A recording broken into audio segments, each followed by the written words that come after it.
Si des gens écrivent, c'est parce que le monde est un acte de langage. La langue humaine est un outil de signifiance, de délivrance. Écrire, c'est dire.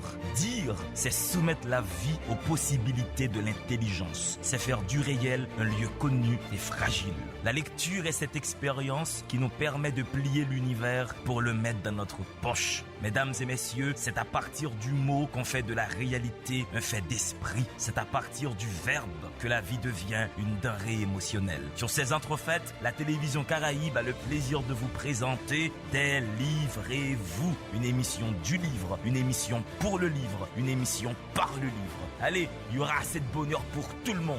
Délivrez-vous, délivrez-vous.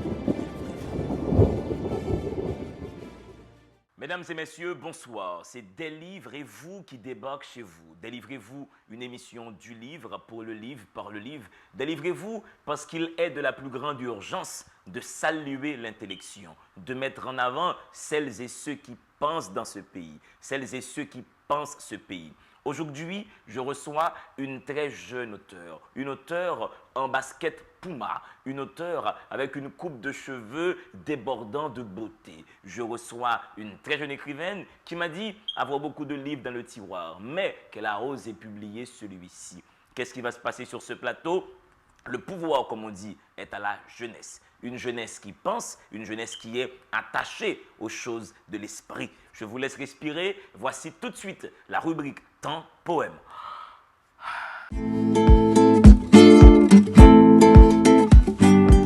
Dans la rubrique Temps Poème aujourd'hui, je compte vous faire découvrir ou redécouvrir Blaise Cendrars, Les grands fétiches.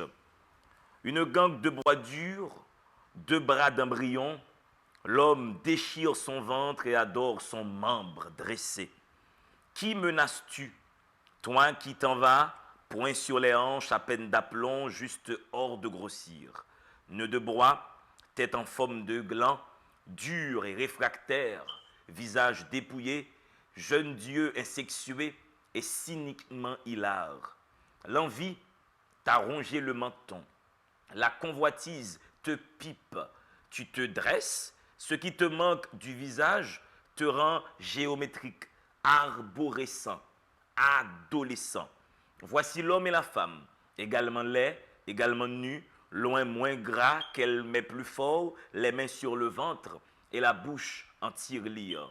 Elle, le pain de son sexe qu'elle fait cuire 3 fois par jour, et la pleine outre du ventre tire sur le cou et les épaules. Je suis laid dans ma solitude, à force de renifler l'odeur des filles, ma tête enfle et mon nez va bientôt tomber. J'ai voulu fuir les femmes du chef, j'ai eu la tête fracassée par la pierre du soleil. Dans le sable, il ne reste plus que ma bouche ouverte comme le vagin de ma mère et qui crie. Lui, chauve, n'a qu'une bouche, un membre qui descend aux genoux et les pieds coupés. Voici la femme que j'aime le plus.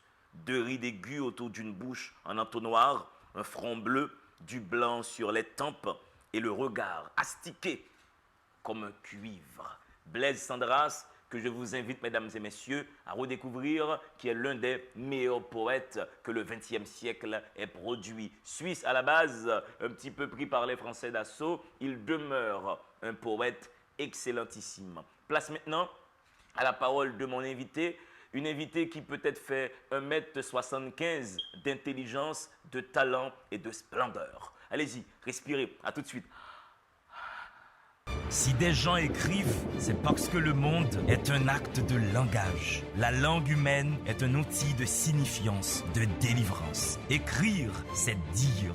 Dire, c'est soumettre la vie aux possibilités de l'intelligence. C'est faire du réel un lieu connu et fragile. La lecture est cette expérience qui nous permet de plier l'univers pour le mettre dans notre poche. Mesdames et messieurs, c'est à partir du mot qu'on fait de la réalité un fait d'esprit. C'est à partir du verbe que la vie devient une denrée émotionnelle. Sur ces entrefaites, la télévision Caraïbe a le plaisir de vous présenter Délivrez-vous, une émission du livre, une émission pour le livre, une émission par le livre. Allez, il y aura assez de bonheur pour tout le monde. Délivrez-vous, délivrez-vous. Les coups couple destructeur de relations, égoïsme et timing imparfait. Maintenant que j'ai les idées plus claires, je me rends compte d'une chose. Ce n'est pas une obligation que les autres soient là pour nous. C'est à force de croire qu'ils nous doivent soutien, amour, compassion, attention, qu'on finit par être déçu quand ils ne le font pas. Chacun a ses propres soucis et chacun se doit d'être fort pour lui-même. Avez-vous pensé que ces personnes, selon vous, qui doivent être là pour nous, ne sont pas assez fortes? Et si le peu de force qui leur restait suffisait à peine à combattre leurs propres démons? Et si l'attention qu'on cherchait de ces gens, eux-mêmes ne l'avaient plus au fond d'eux?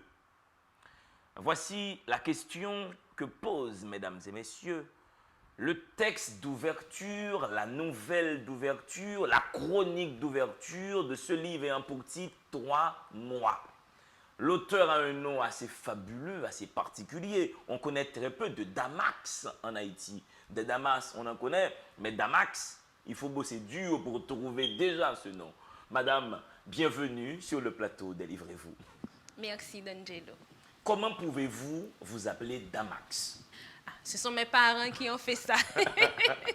Ils se sont arrangés pour me donner ce nom.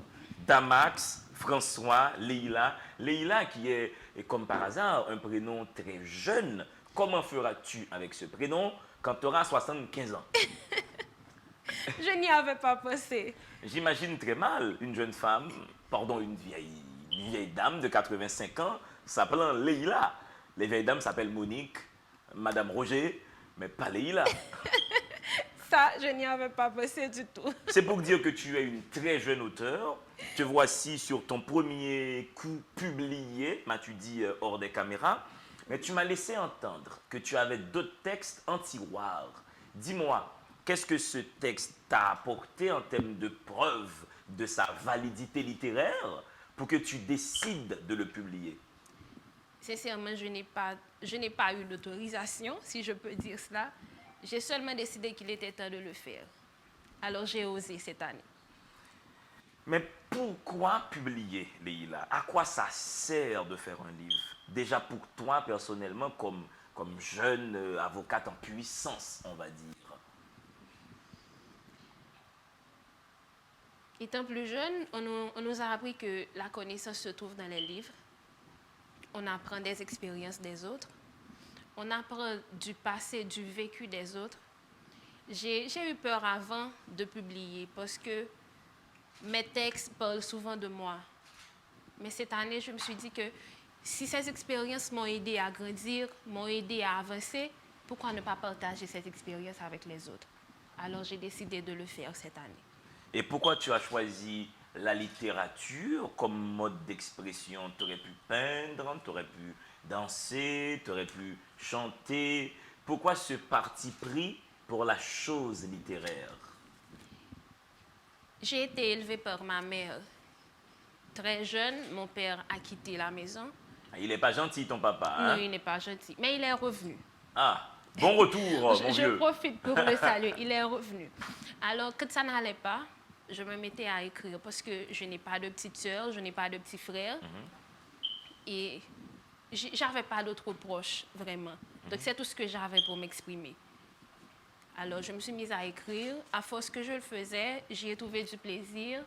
J'ai aimé aussi parce que quand j'écris, je peux tout dire. Je peux tout dire, je peux libérer mes pensées. Alors, j'ai grandi avec cette habitude. À chaque fois que ça n'allait pas, au lieu d'en parler à quelqu'un, j'écrivais. Et puis, au fur et à mesure, c'est devenu une habitude. Donc là, tu serais prête à soutenir que la lecture, l'écriture surtout, a eu dans ta vie un effet thérapeutique. Oui. Genre oui. pour te soigner, pour te traiter, pour affronter les douleurs de la condition humaine. Oui, parce que je suis très réservée. Mes amis me reprochent souvent de ne pas leur expliquer ce qui se passe dans ma vie. Mais ce n'est pas volontaire. C'est pas volontaire. Comme j'ai dit il n'y a pas très longtemps à Linda, c'est comme un défaut de fabrique. Quand ça va mal, je ne m'imagine pas en parler à quelqu'un. Mais quand ça va mieux, je peux t'appeler et te dire, voilà, tu sais, voilà ce qui s'est passé il y a un mois. J'ai eu tel problème, mais je ne pouvais pas t'en parler. Au moment que je n'allais pas bien, au moment que ça n'allait pas vraiment, je ne pouvais pas t'en parler. Mais une fois que je vais bien, je t'en parle. Donc c'est comme ça. Mais dans le fait de parler aux autres, d'expliquer aux autres ce qui ne va pas, et chez nous, dans ce texte d'entrée, tu poses un peu cette problématique. Tu dis, quand des fois nous voulons exprimer nos ressentiments, nos douleurs, nous voulons que l'autre soit dans la meilleure disposition d'écoute qui soit, mais tu nous dis, il est possible que l'autre aussi soit très pourfendu par ses propres démons. Il est possible que l'autre aussi soit très pris avec les soucis de la vie et qu'il ne soit pas en capacité d'écouter nos douleurs. Oui. Il y a 3 mois environ, j'ai une amie, on est très proches. On est très proches. Mais à l'époque, je n'allais vraiment pas bien. J'étais frustrée, j'étais angoissée, j'étais inquiète. Mais je me demandais pourquoi elle n'était pas là. On ne se parlait pas, mais je ne savais pas ce qu'elle traversait. Un peu plus tard, elle m'expliquait tout ce qui se passait dans sa vie, au moment où moi, je n'allais pas bien. Alors, je me suis servie de cette expérience pour écrire le premier chapitre. Mais j'ai tout maquillé. Ça, c'est aussi un bon conseil d'Amax, j'aime beaucoup ce nom de famille, que tu donnes aux jeunes qui nous écoutent là maintenant et qui attendent beaucoup de leurs amis. Des fois, nous sommes tracassés et l'ami n'est pas forcément disponible pour nous écouter. C'est parce que, comme tu viens de l'exprimer, l'ami également est tracassé. Oui, parce que on a... Ok, j'ai un problème, c'est vrai. Tu as un problème, Schneider a un problème. Mais si Schneider n'en parle pas, ça ne veut pas dire que Schneider va très bien. Moi, je continue d'expliquer à Schneider ce qui ne va pas bien dans ma vie. Par un moment, j'essaie de l'écouter. Le plus souvent, c'est ce que nous faisons. Étant donné que nous n'allons pas bien, on discute. Alors, on ne discute pas, on raconte nos problèmes. On prend l'autre à la limite pour un réceptacle qui est là pour recevoir nos démêlés avec la vie. Sans pour autant prêter attention à ce que l'autre, de son côté, endure. Et c'est donc cela que tu appelles l'égoïsme d'Amax? Non, ce chapitre, je l'ai écrit, comme je le dis, après ce que j'ai vécu avec mon ami. Mais c'est tout autre chose. Non, mais là, je parle de l'attitude de la personne qui a tendance à tout dire à ses amis, en voulant que ses amis l'écoutent, que ses amis prennent soin de lui, mais qui n'est pas forcément disponible, lui, pour écouter les douleurs de ses amis. Genre une relation unilatérale où tu vas parler à Schneidine, qu'elle s'appelle ton amie? Schneider. Schneider qui t'accompagne là sur le plateau. Salut Oui. Schneider.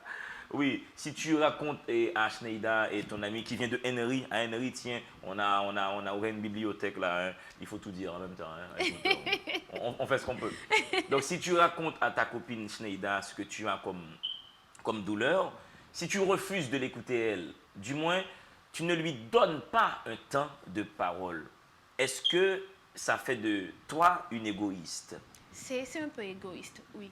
Penser à soi uniquement, c'est égoïste. Je le sais parce que je suis comme ça. Mes amis me connaissent comme une personne très généreuse. Je suis attentive, c'est vrai. Mais je suis en même temps très égoïste. Parce que quand moi je veux quelque chose, je peux oublier le monde entier. Quand je veux faire quelque chose, j'oublie tout ce qu'il y a autour. Mais Leïla, prenons un cas pratique pour voir s'il n'y a pas peut-être un double égoïsme. Quand tu racontes à ton ami, à Spencer, qui est photographe de l'émission par exemple, tu dis à Spencer, j'ai perdu mon livre, j'ai perdu le manuscrit de mon livre. Donc c'est une situation assez gênante, assez douloureuse que de perdre sa production. Oui. Et quand tu racontes ça à ton ami te dit, ah écoute Leïla, j'ai perdu ma caméra. Mais le fait que ton ami te raconte tes problèmes, quand toi tu lui racontes tes propres problèmes, est-ce que ton ami n'a pas là une attitude égoïste aussi? Non, je ne trouve pas que c'est égoïste. Parce que quand moi j'ai besoin de parler, Spencer lui aussi a besoin de parler. Là, ce qu'on peut faire, c'est... Est-ce qu'on on va trouver un juste milieu? On va faire comme... Je ne dirais pas un pari, mais on va balancer les choses. On va définir le problème le plus urgent à résoudre. Et puis, on va le faire. Je résous mon problème d'abord ou celui de Spencer ou on résout les deux en même temps. Mais ce n'est pas égoïste que Spencer me parle de son problème quand moi je lui parle des miens. Et des fois, les problèmes sont compliqués. Je considère le cas de, je vais oser cette formule, de l'une de tes personnages pour féminiser la chose, qui venait de se faire larguer en beauté. Oui. Mais lorsqu'une femme se fait larguer, est-ce la source d'une grande souffrance ou est-ce l'occasion de se dire un de perdu, 10 de retrouvé? Je ne suis pas pour cette formule. Je ne suis pas pour cette formule parce que moi, quand j'aime, je m'attache, je m'accroche profondément. Ça fait mal de perdre quelqu'un, pas seulement un petit ami ou un mari, mais ça fait mal aussi de perdre un ami. Donc, on a besoin de parler, on a besoin de discuter parce que ce qu'on a offert à cette personne, on a l'impression que cette personne, de son côté, a tout pris et est partie avec tous nos sentiments, nos espoirs, peut-être nos rêves. Donc, on a besoin d'en parler. On est comme vide à l'intérieur. Mais du coup, ça me permet de voir avec une lunette quelque peu philosophique. Est-ce que, Leïla, quand nous avons des amis, nous sommes en train de rechercher un babysitting émotionnel? Pour être honnête, oui. Ouais, c'est un coussin, un ami pour nous. Oui. C'est quelqu'un qui est là pour nous écouter, pour calmer nos crises, pour prendre soin de nous à la limite. Hein. Mais oui, parce que moi, quand j'ai faim, j'appelle Linda. Quand j'ai un problème au travail, j'appelle Roméo. Et quand j'ai un problème avec Linda, j'appelle Schneider. Ah ben voilà, ça fait la chaîne est, la chaîne est quelque peu compliquée.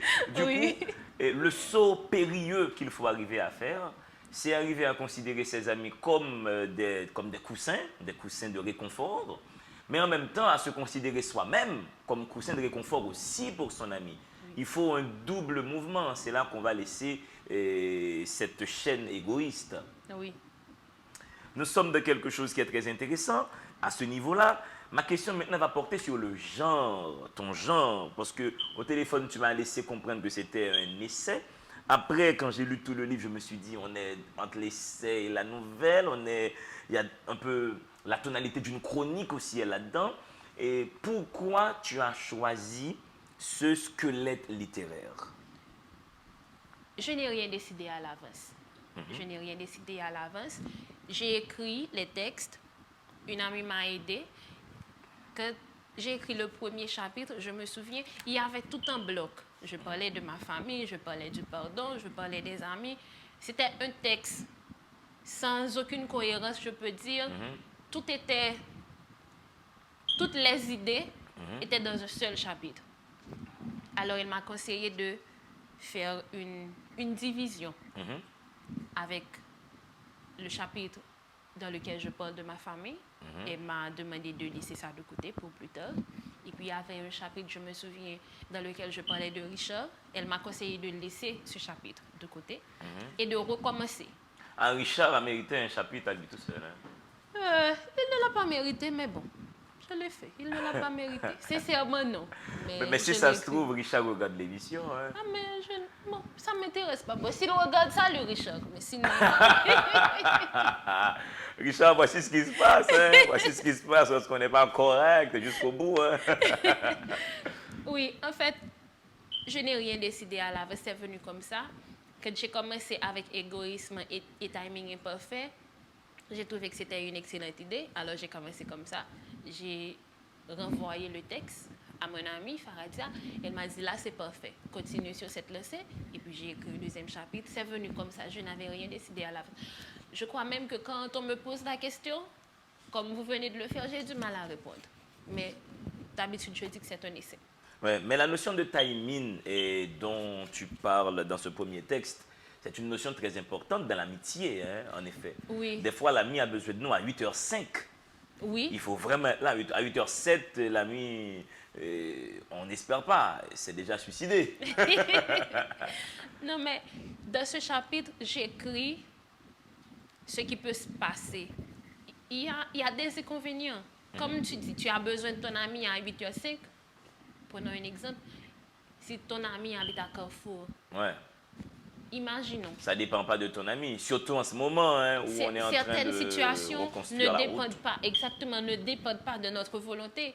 Donc, c'est c'est le même exemple que j'ai pris dans ce chapitre. Ouais. Parce que, C'est-à-dire, il faut être clément envers ses amis. Même dans la douleur, même dans nos pires retranchements, il faut toujours comprendre que cet ami peut avoir rencontré une difficulté qui explique qu'il ne soit pas là exactement dans le timing où oui, on avait besoin de lui. on avait besoin de lui. Voilà, c'est peut-être ça l'amitié, hein, ouvrir son cœur, faire preuve de générosité et comprendre l'autre. Mesdames et messieurs, vous suivez l'émission Délivrez-vous. Je reçois Damax François Leila. Il faut prendre son temps pour prononcer ce nom complet. Madame est avocate en puissance, mais aujourd'hui, Madame est surtout dans une posture d'auteur. Auteur avec E, s'il vous plaît. Délivrez-vous, respirez. À tout de suite. Si des gens écrivent, c'est parce que le monde est un acte de langage. La langue humaine est un outil de signifiance, de délivrance. Écrire, c'est dire. Dire, c'est soumettre la vie aux possibilités de l'intelligence. C'est faire du réel un lieu connu et fragile.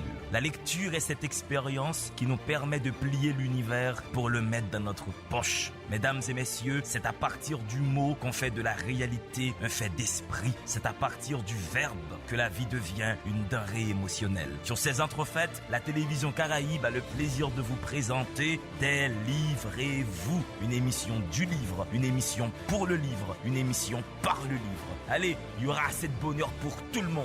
Délivrez-vous, délivrez-vous. Jane Austen aura écrit Orgueil et préjugés.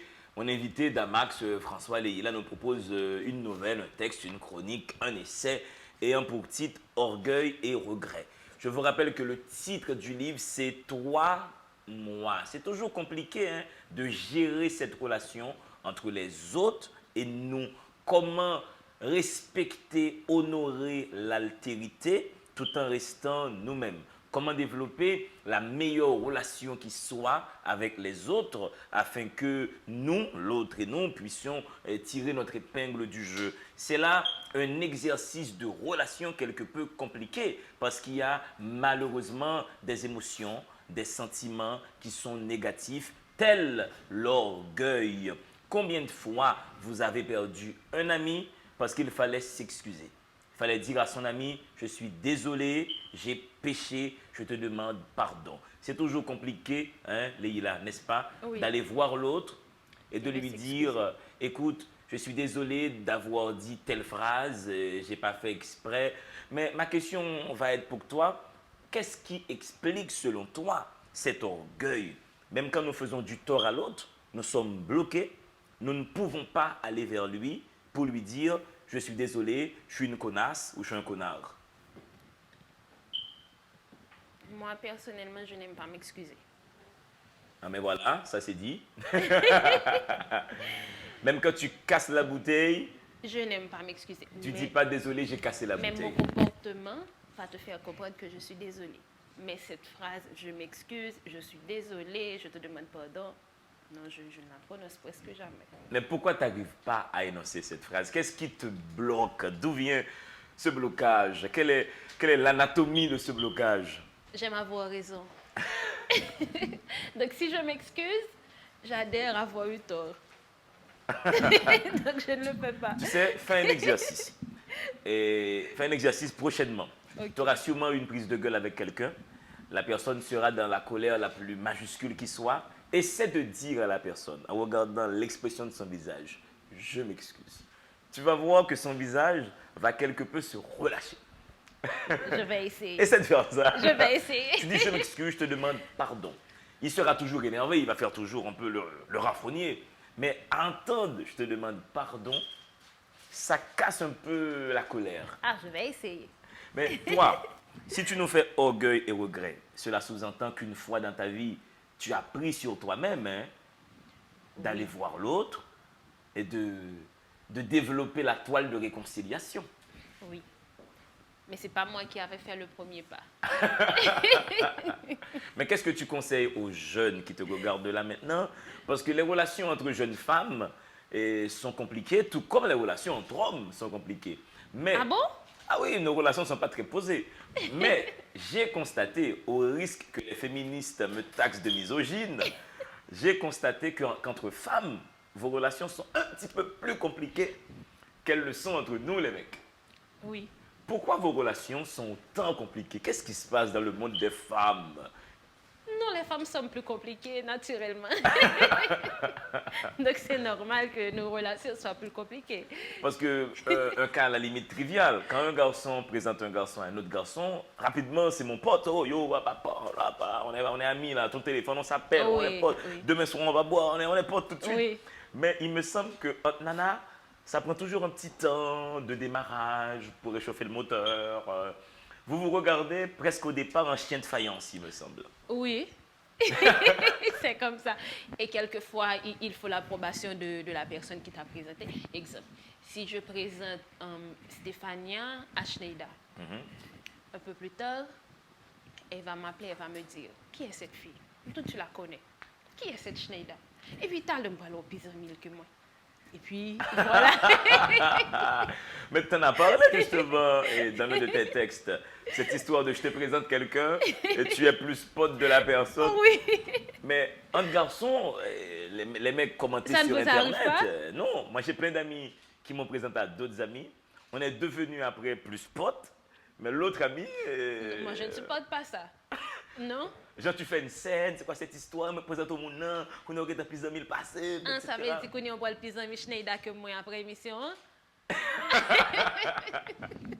Orgueil et regret, mesdames et messieurs. Maëlle et Célia sont de très bonnes amies. Les meilleures depuis 7 ans. Malgré leur dissemblance, elles s'entendent très bien et sont même inséparables. Maëlle est la plus stricte de prime abord. On dirait qu'elle est insensible, antipathique. Mais elle est sensible, attentionnée et a un grand sens de l'humour. Elle prend soin de ses amis et aime beaucoup sa famille. Mais je voudrais revenir sur le principe de bonnes amies, Maëlle et Célia. Est-ce que tu penses, Damax, François, Leïla, qu'il est possible qu'on ait plusieurs meilleurs amis? C'est un piège. Tu n'aurais pas dû me faire ça.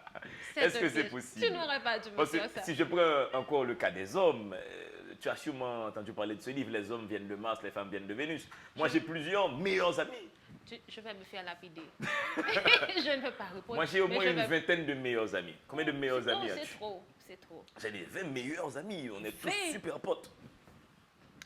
Si je compte. Tu as au moins une dizaine de Non. meilleurs amis? 3. Toi, qui sont...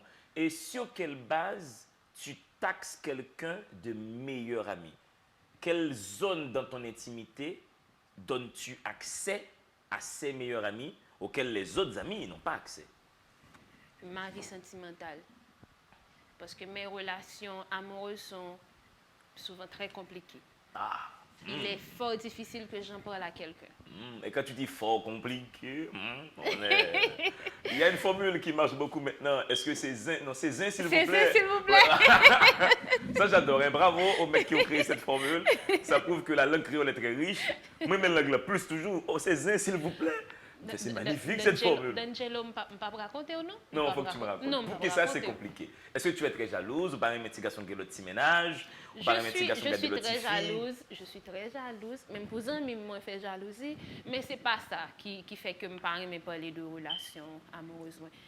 C'est un parti qui était pour le moins privé.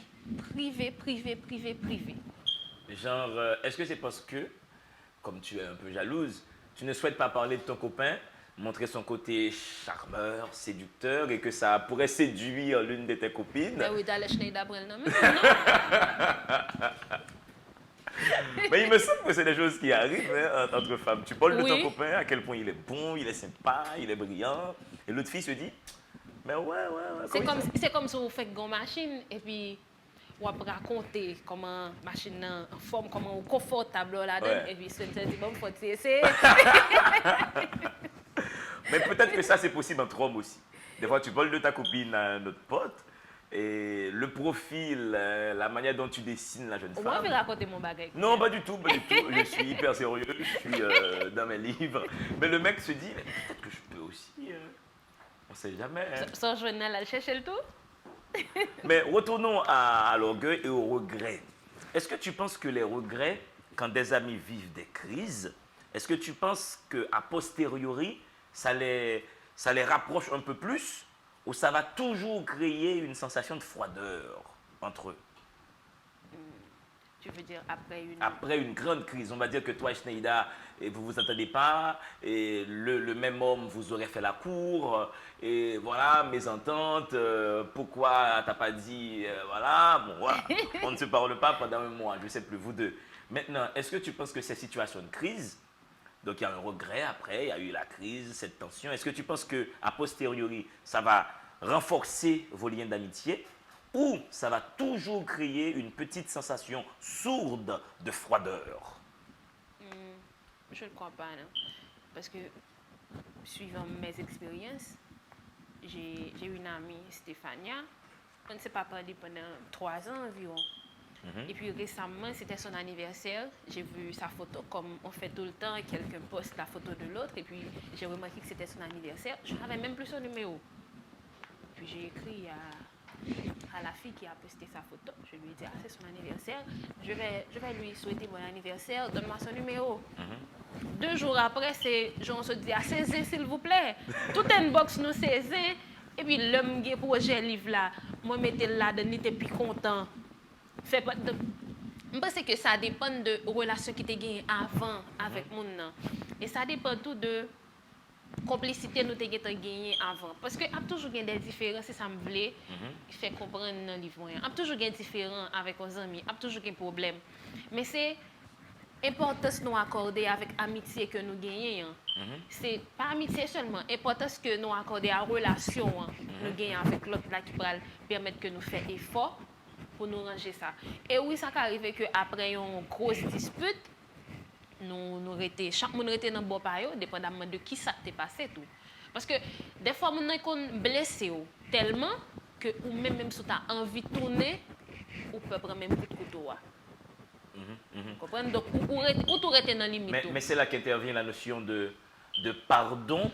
Oui. Non seulement le pardon, mais il faut aussi supposer à l'autre une bienveillance et de bonnes intentions. Prenons un cas.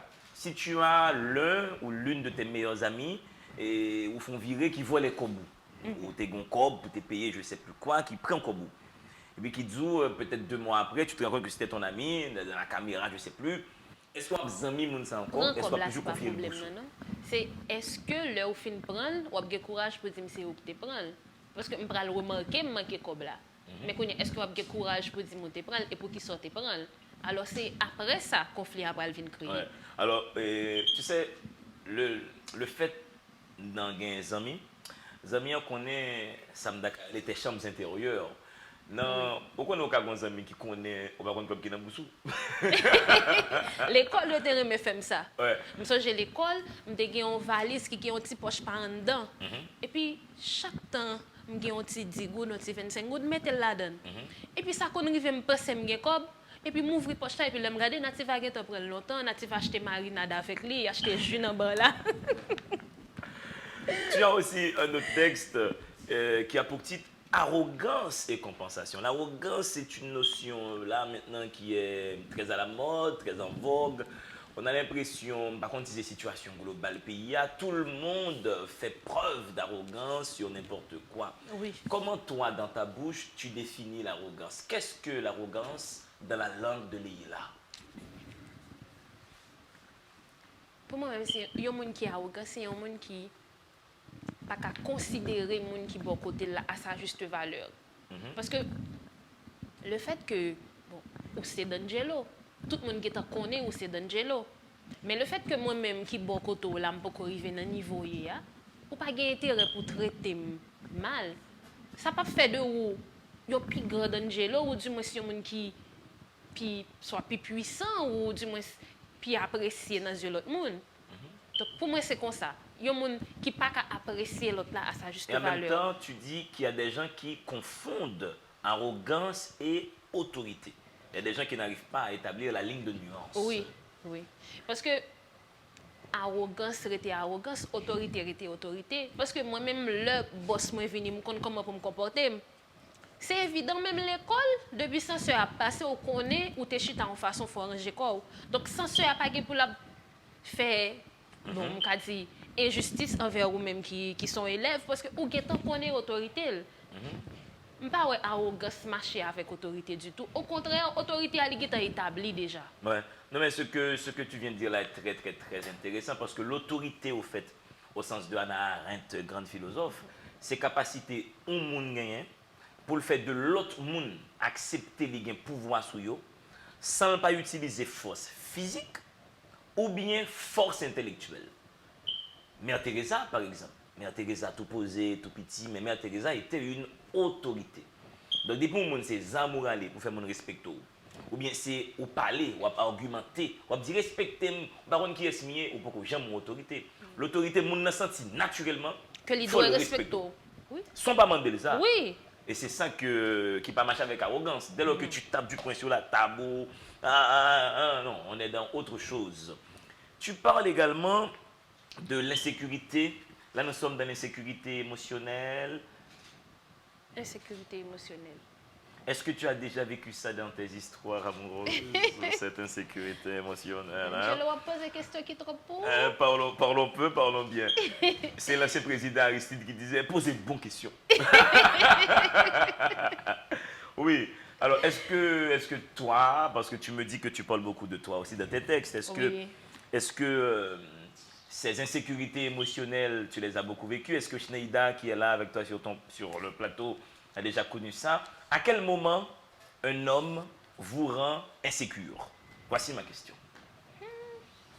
Mais je me pose des questions ça pour nous, hein, pour toute génération de garçons qui est dans le pays, il y a Mano en premier.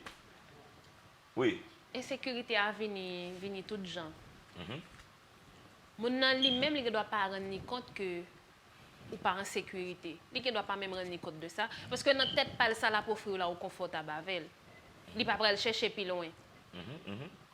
Parce que là où avec un monde, que ce soit ménage ou bien amis, ou supposé qu'à camper devant l'autre monde pour dire, mais qui limite est tel qu'arriver pour moi. Mais qui ça tel monde qu'a offrir, mais qui ça tout, mais qui sacrifie tout tel monde qu'a consenti pour moi. Tant qu'on pas trop longtemps, nous sommes ensemble. Et puis, non même cadre livre là, oui, nous avons fait photo. Et puis... Quand tu dis nous, genre ton oui, mec, staff, c'est toi? Non, staff là. Ah, le staff, ton mec n'est pas là. Je salue ton mec aussi au passage. Salut mec. On continue. C'était staff là, nous étions ensemble. Et puis, il y a un ami, nous avons parlé de l'autre monde. Et puis, il y a un ami qui campait. Il dit, même si vous avez mis me camper, vous mettez tel monde camper, moi je connais Damax à choisir. Mais sécurité. Mais j'imagine que c'est une botte de filles. Oui, c'est une botte de filles. Non, mais pour me dire comme si mes sécurités, comme si c'est pour qu'on ait qui niveau ou... Non, c'est pas jalousie que tu as fait. Non, en fait, je comprends l'autre bagaille. Je vais imaginer un groupe garçon, côté un garçon dit, ouais, même si vous mettez monsieur campé, monsieur moi. Les femmes sont plus compliquées. Nous, même mesdames, nous plus compliquées. Si vous mettez campé, vous mettez bas au campé. Mais Guito, c'est moi-même la peur. Nous, même mesdames, nous plus compliquées. Tout genre, nous plus compliquées. Mais c'est vrai. Mais oui, c'est ça, parce que moi-même, moi connais, des gens, yeux fermés, j'ai un problème, je relais. Parce que moi connais, yo offre une certaine sécurité. Moi safe avec eux. Donc c'est pas que yo doué là non, mais moi connais là. C'est ça. Ou sens confortable. Ou sens à l'aise côté. Dans Mensonges et frustration, tu écris: certaines relations amicales ou amoureuses ont cessé d'exister depuis un moment déjà. Mais deux choses les gardent solides et parfaites en apparence, bien évidemment: le mensonge et le mensonge. Moi, j'ai commencé avec une petite phrase Voltaire. Voltaire dit: mentez, mentez mes amis. Le mensonge est une très grande vertu quand il fait du bien. Si deux mondes ensemble, mais mentir qu'une relation, est-ce que le mensonge ne devient pas vertueux à ce moment-là? N'est-ce pas une bonne chose pour la relation? On dit un garçon qui veut se ménager, il comprendre que lui est extrêmement installé socialement, ce qui n'est pas vrai. On dit une fille qui laisse ses ménages comprendre. Bref. On dit une fille qui laisse ses ménages comprendre que dans toute sa vie amoureuse, il connaît seulement garçon ça comme garçon. Mais de mentir ça, yo, Kembe relation, hein. Est-ce que là, mentir pas tourner en qualité, en compétence, un don même? Non, même ligne ou pralé, ou ça, j'ai grand monde toujours à dire, nous tout menti pas fond. C'est vrai. Donc, après, un moment quand même, on a fini par rendre compte que c'est menti le tapis. Et là, la pire que si tu avoué vérité dès le départ. Maintenant, dans le déploiement de la relation, on va dire que toi, Leïla, Oh, j'annonce solennellement, c'est l'anniversaire de Damax et François Leïla. Hein? Bravo, madame, bon anniversaire, délivrez-vous. On est bien content de te recevoir. Hein? Toute la télé te dit bonne fête. Merci. On va dire, pour ton anniv, un garçon autre que ton amoureux décide de t'inviter à sabler du champagne. Je sais pas, il te plaît, il est en littérature aussi, tu vas sabler ton champagne. Après, ton copain, lui, il t'attend à la maison et te dit où est-ce que tu étais. Tu as deux options. Soit tu fais du mal à ton copain, tu lui dis j'étais avec un autre mec pour boire du champagne. Soit tu fais du bien à ton copain en lui disant j'étais avec Schneida. Quel va être ton choix? Faire du bien ou du mal à ton copain? Ah, question piège, Angela. Ma c'est ouais bon côté que gagne menti parce que de menti moi au monde dans l'autre monde. Question piège. Moi mon des fois le mensonge est une déclaration d'amour. Si mon n'a pas le blessé là, la personne va te blesser. Je préfère la vérité. Tu préfères Oui. On va considérer celui qui réalise l'émission, Barreau, notre réalisateur. Barreau aller au Ghana au moins 4 ménages. Oh! Comment il peut dire à 4 ménages aller au Ghana, j'ai 4 ménages? Ah, bah, on va pas jouer. Non, Barreau ne plaisante pas. Non, Barreau, ça rigole pas. Donc, des fois, est-ce que mentir, à ton avis, des fois, est-ce que ça peut sauver une crise existentielle au monde qui le vivre? On dit une fille qui dit à un garçon, est-ce que tu m'aimes? Avec la barre elle. Dans la tête du mec, la femme est un plan cul, on va dire. Mais s'il lui dit, fille, je ne t'aime pas, ça va beaucoup la blesser. Bon, le cas toujours dire, tu me plais.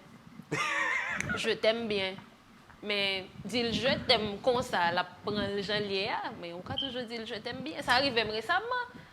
On a la madame si moi-même dit je t'aime bien. Bon, mettez bien en d'elle. Je ne peux pas dire je ne t'aime pas, mais si je dis je t'aime bien, vous comprenez ça, ça veut dire.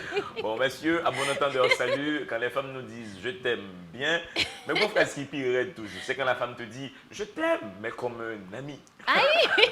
Là, elle t'a friendzonné. Mesdames et messieurs, vous suivez l'émission Délivrez-vous.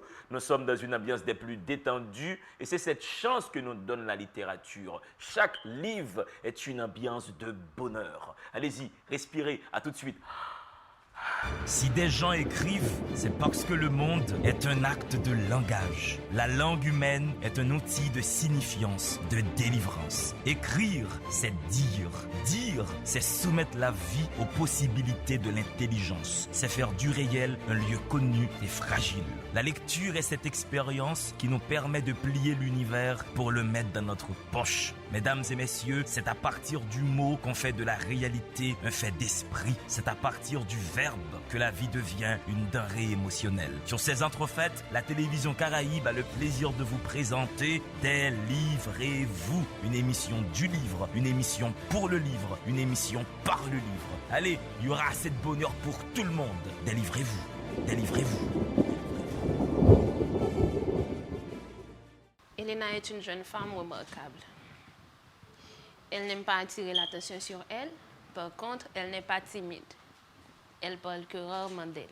Elle ne trouve aucun plaisir à parler de ce qu'elle a vécu, de ce qu'elle a connu au cours de sa vie. Déterminée, elle a réussi à se frayer un chemin. Épineux sans doute, mais elle est fière de l'avoir parcouru. Elle aime ses études. Elle a toujours voulu adopter son propre style, avoir son propre look. Mais pourvu qu'elle a le choix entre payer ses études et s'acheter des vêtements qui lui coûteraient la peau des fesses, elle se contente de porter des vêtements simples, en bon état, propres et qui ne cachent pas sa beauté. Une jeune femme de grande taille, avec la peau noire, fine et douce comme du satin au toucher, de longs cheveux noirs qui certaines fois lui tombent sur le dos quand elle décide de se coiffer, bien sûr. Elle n'aime pas se maquiller. Pour elle, c'est superflu. Elle est jolie, elle le sait, et le maquillage ne changerait pas grand-chose à ses lèvres pulpeuses, roses entourées de noir aussi attirant que la couleur de sa peau. Elle a de longues jambes qu'elle laisse paraître que rarement, pourvu qu'elle ne porte que des jeans longs, une paire de baskets et un t-shirt. Elle aime être vêtue décemment. Elle se couvre toujours le dos. Ses seins doivent rester à leur place, dans un beau soutien-gorge. Elle se présente souvent ainsi à l'université. À l'occasion, elle porte ce qu'elle aime vraiment. Un t-shirt en dessous d'une jolie veste, un jeans assez serré qui pouvait laisser entrevoir la forme de ses jolies cuisses et ses rondeurs. Elle n'avait pas le corps de mannequin, mais elle était sexy. Un ventre qui ne dépassait pas sous ses chemisiers, des fesses assez rondes pour porter ce qu'elle veut, de tout petits seins, des cuisses fermes. Elle peut attirer les regards quand elle rentre dans une pièce. De grands yeux émanent une joie de vivre, une lueur d'espoir. Elle égayerait une salle sombre et triste avec son grand et beau sourire. Elle a un si grand sourire qu'on peut compter ses dents et même remarquer l'imperfection qu'elle a avec ses dents de devant qui ne sont pas alignées. Mais dans l'ensemble, elle a une belle denture et des dents blanches. Elle n'aime pas les bijoux. Elle ne tient pas cette simplicité de sa mère. Cette jolie femme noire avec les cheveux gris adore orner ses doigts de bague, porter des boucles d'oreilles qui lui touchaient même l'épaule à l'occasion. Elle est élégante, coquette, mince et même à son âge, elle garde encore sa beauté, son charme de jeunesse. Elles se ressemblent comme deux gouttes d'eau, mais à l'occasion, on aurait dit qu'Elena est le portrait craché de son père. Un homme grand, avec de grands yeux, le teint noir, mais plus clair qu'Elena. Elle a un léger handicap. Suite à un accident de moto, dans son entêtement, il n'a pas voulu garder le plâtre sur sa jambe le temps qu'il le fallait. Donc, quand il marche, on peut remarquer un boitillement de sa jambe droite. Cette jeune femme est un mélange parfait de ses deux parents. L'entêtement, la sévérité, le réalisme de son père, l'obstination, la sensibilité et l'impatience de sa mère.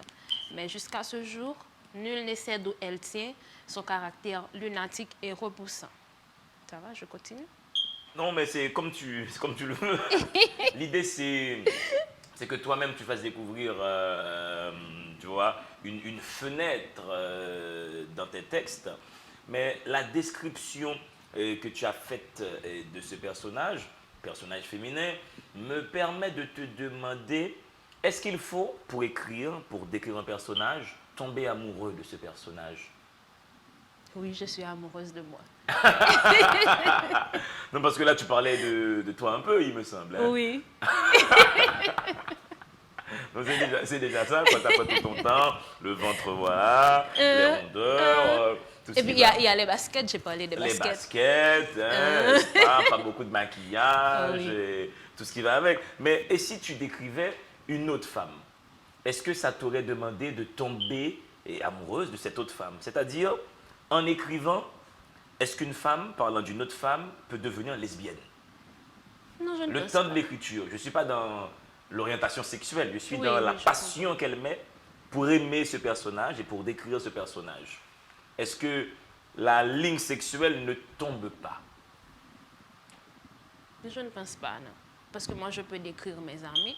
Je peux prendre le temps de les peindre comme je les connais, vraiment, sans pour autant atteindre une certaine limite qu'il ne faut pas. Ouais. Ah, tu appelles ça une limite, hein? Oui. Prudent, papa. On va appeler ça peut-être une réserve judéo-chrétienne. Mais quand tu parles de toi, est-ce pour parler d'une catégorie de femmes données et qui seraient un peu comme toi? Parce que là, tu parles de tes zones de splendeur, tu parles aussi de ce que tu estimais des imperfections. Est-ce que le message qu'il y a derrière, c'est de dire aux jeunes femmes qui nous écoutent, qui nous regardent, mais prenez-vous tel que vous êtes et tombez déjà amoureuse de vous, avant qu'un homme ne tombe, ou qu'une autre femme, ça dépend, hein, ne tombe amoureuse de vous. Les choses se mélangent aujourd'hui. Hein, Ah bon, oui. On ne sait Oui. plus. Hein. J'ai même entendu quelqu'un sur France Culture récemment dire il n'a pas besoin de préfixe devant sexuel. Hétéro, bi, trans, homo, pan, il n'en a rien à faire, il est seulement sexuel. Aïe, aïe, aïe. Là, J'ai c'est dit bravo, compliqué. Jésus approuve tout d'un. Donc, dis-nous, est-ce que c'est ça le message qu'il y a derrière? Oui. Faut qu'on carrément toujours avec toute imperfection. Parce que j'ai longtemps, j'étais toujours après les Bouddha plates. Mais ça va te déranger, bon, bout d'âme, t'es plat de vrai. Bon, c'est Kounia, m'a bien des. Et puis, il y a une certaine époque, il était effarouché mon pile parce que j'étais bleu marin.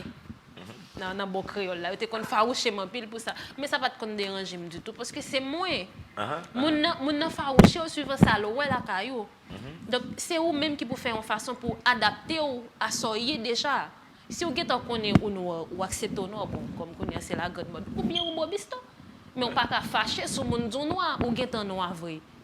Mais retournons, peut-être que ça c'est aussi une forme de racisme qu'il faut combattre en Haïti, où 80% de la population est noire, mais des fois tu as des remarques sur la couleur de peau, nous sommes en 2020, qui est totalement déplacée. Oui, tu vois. nous loin toujours, toujours. Dans toutes les sociétés, on est vraiment loin de tout ça, mais jusqu'à présent en Haïti, il persiste, tu vois, cette mémoire coloniale à la limite, hein, et qui fait mon âme juger mon sous base et couleur pour ou du moins chevaux tout.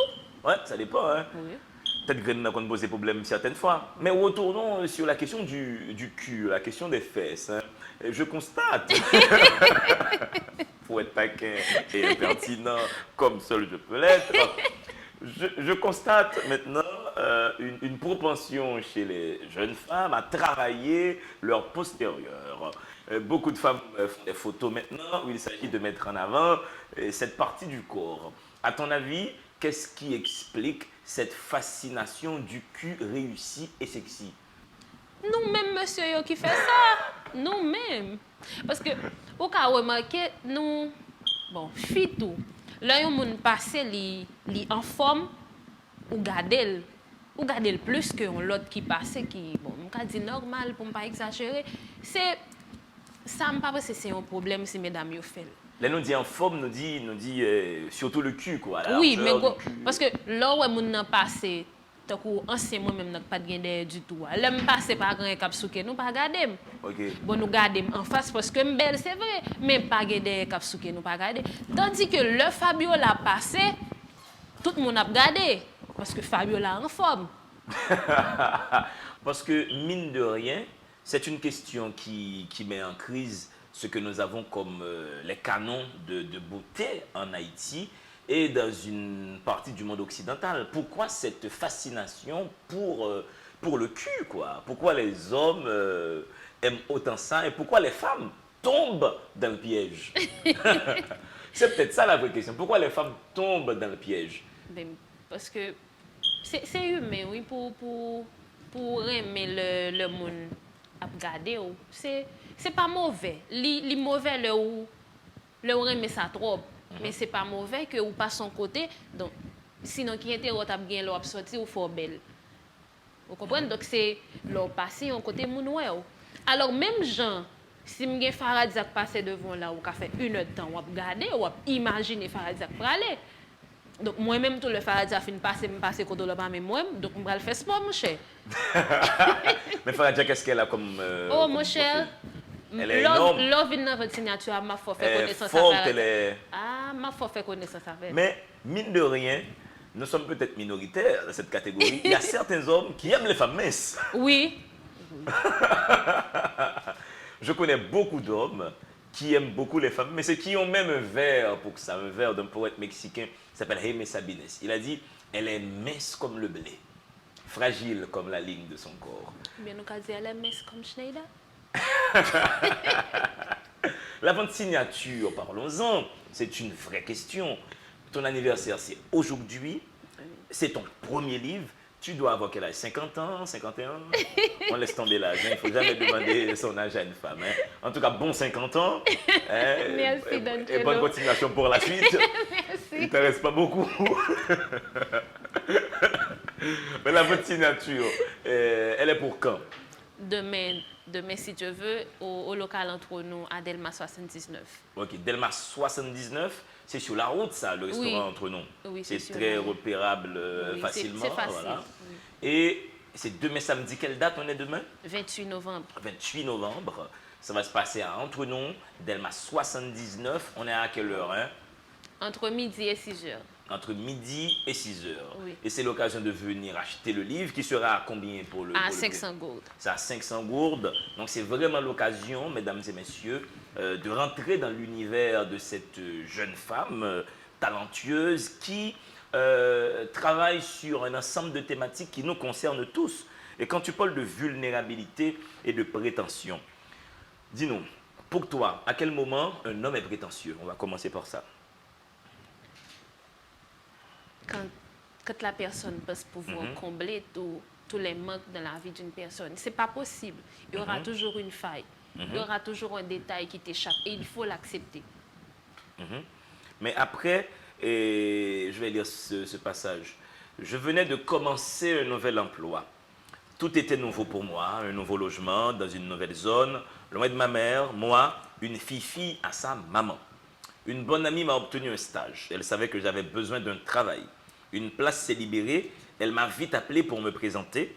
À l'époque, on n'avait pas toutes les deux autant de responsabilités. On se parlait plus souvent, on se disait tout. Richard, sacré Richard. Hein? Richard avait tout pour plaire. Du moins, c'est ce que je pensais. Il pouvait parler, propre, présentable, pas le paquet quand même, mais c'est quand même très particulier que, il me semble que tu es peut-être, ou ton personnage est sapiosexuel. Il y a beaucoup de femmes, j'en parlais hier soir avec des amis, qui sont sapiosexuelles. Ce sont des femmes qui sont excitées sexuellement par les garçons qui sont intelligents. Il y a des hommes aussi qui sont sapiosexuels. Ce qui motive l'élan sexuel, c'est l'intelligence de l'autre.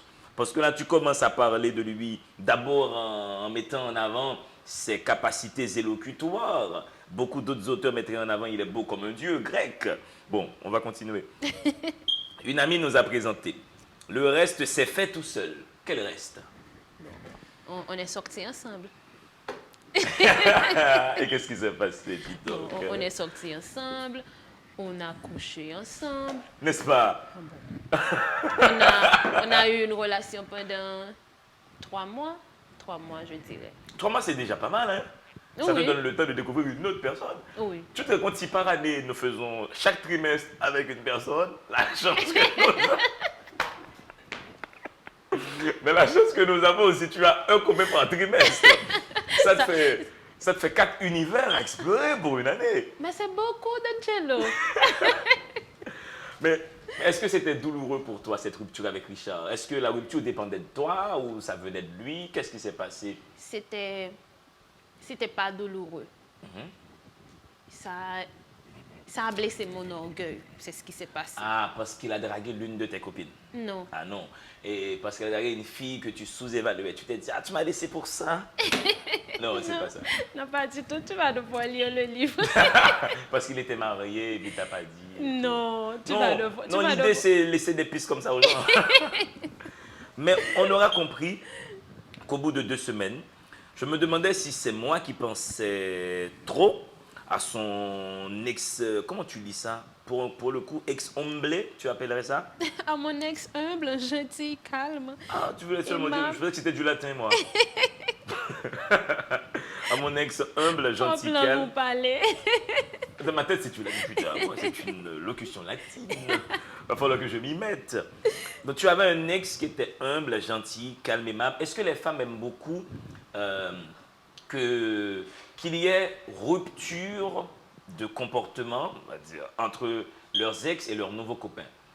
Genre, si le premier mec était un peu envahissant, extravagant, elles aiment bien avoir un autre mec plus posé, plus calme et tout. Oui, ça nous donne l'impression de changer d'univers, comme tu viens de le dire. Ça nous donne l'impression d'être plus en sécurité avec cette nouvelle personne. Mais ce n'est pas forcément le cas. Mais est-ce que... là, je suis sérieux sur cette question. J'ai été sérieux pendant toute la durée de l'émission. Ah bon? Est-ce que quand une femme perd un homme, est-ce qu'une rupture n'est pas une chance? C'est-à-dire la possibilité de découvrir une nouvelle histoire d'amour. Ah, de mon côté, oui. Perdre Richard, ça a été une chance énorme. C'est même la meilleure chose qui me soit arrivée. Ah, désolé Richard. Mais là, peut-être que c'est un conseil qu'on donne aux jeunes qui regardent cette émission, qui des fois se morfondent dès lors qu'il y a rupture. Et je sais qu'à la télé Caraïbe, Emmanuel, l'un des caméramans, quitte les femmes régulièrement. Par année, il en quitte 2, il en quitte 3. Tu vois, c'est méchant. Fekir qui nous filme aussi, c'est vrai, Fekir a une femme, mais après, ce qui se passe à côté, c'est compliqué. Je te dis pas pour Greg Bull qui fait le son. Greg Bull qui fait le son à Carrefour avec sa barbe. Je te dis, il est adventiste. Ça part dans tous les sens. Mais peut-être que tout le monde doit comprendre que chaque rupture, c'est une chance. Oui. Pour nous aussi, les hommes, hein, qui sommes des fois délaissés, des fois les femmes nous quittent aussi. Hein. On va faire des rappels. La vente signature, c'est pour demain. Oui. Demain à partir de De midi. midi. Midi à 6 heures. Voilà, demain samedi, là nous sommes vendredi soir, mesdames et messieurs. Demain samedi, à Entre-nous, allez donc faire l'acquisition de 3 mois d'Amax et sera toute élégante, toute radieuse et toute remplie d'intelligence et de générosité pour vous recevoir et pour signer pour vous. Ce fut un plaisir de te recevoir sur ce plateau. Merci à toi, D'Angelo, de m'avoir accueilli. Et merci au staff aussi. Vous m'avez mise à l'aise. J'ai adoré l'expérience. Voilà, c'est un bon staff. Hein. Greg Bull qui t'a mis le son, hein, qui est très, très gentil. Sans oublier Barreau qui fait office de réalisateur, Fekir, Spencer qui fait les photos, Emmanuel qui nous filme. Alors, que ceci soit clair pour tout le monde, les anecdotes que j'ai apportées sur mes collègues sont nulles et non avenues. C'est pas vrai. Donc, je demande à leurs femmes de ne pas prêter froid à mes blagues d'animateur. Que cela soit clair. Hein. T'as entendu? Et qui te fait On faisait. T'as entendu me faire zem, madame Mano dit, mais oui, à l'émission, il a dit ça. Donc, Bao n'a pas 4 ménages, il en a 7 par contre. Ah, Mesdames et messieurs, merci de suivre cette émission. Je vous rappelle que la vente signature, c'est pour demain. Demain, à Entre-nous, à partir de midi jusqu'à 6 heures. Mon invité Damax vous attend. Schneida était avec nous également sur le plateau. Schneida, quoi? Elle est mince comme le blé, tiens. Fragile comme la ligne de son corps. Comme aurait dit Aimé Sabines. Merci de suivre cette émission et constater que chaque livre est une source de joie, de plaisir. Arrêtez de vivre la littérature, arrêtez de vivre les livres comme des corvées académiques, comme des corvées existentielles. Chaque livre est une chance que la vie vous donne pour faire la fête, une fête de l'esprit. Donc continuez à charbonner votre intelligence, mesdames et messieurs. Dans le monde, il doit y avoir 2 êtres, des livres et vous, à ton bonheur.